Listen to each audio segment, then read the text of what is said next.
Good morning. Some of you may find yesterday's thought for the day challenging because you're in the middle of suffering. You're in the middle of difficulty and challenge, and the idea of having joy right now is something that's just a thought almost too taxing for you. Well, let me encourage you with something.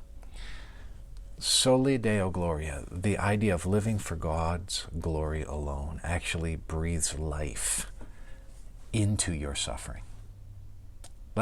Here are a couple of scriptures. John 11:4. But when Jesus heard it, he said, "This illness does not lead to death. It is for the glory of God, so that the Son of God may be glorified through it."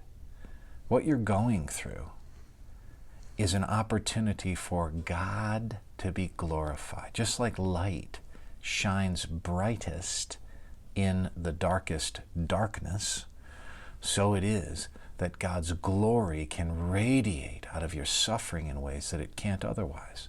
Don't you know this to be true? Don't you know people, or haven't you seen people who in the midst of suffering find ways to praise the Lord and glory in His name and wake up with a kind of sense every morning that His mercies are new every morning, and they walk in broken bodies, in broken souls, in diminished lives, and they step forward for the glory of God? And doesn't it radiate a kind of testament to His faithful sustenance to the world? Of course that's the case.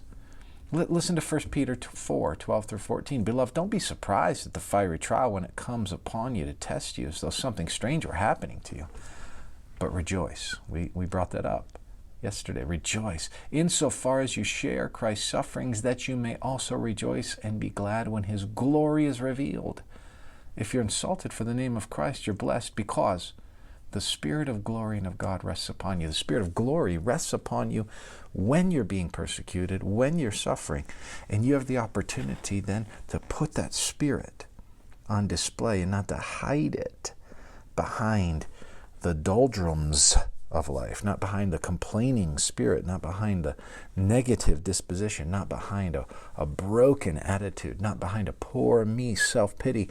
Instead, you can release the vision of the Spirit of glory to the world, because that Spirit dwells in you, and He will shine through a broken body and through a diminished soul.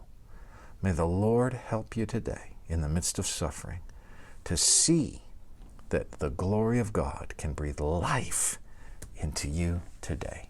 Be encouraged.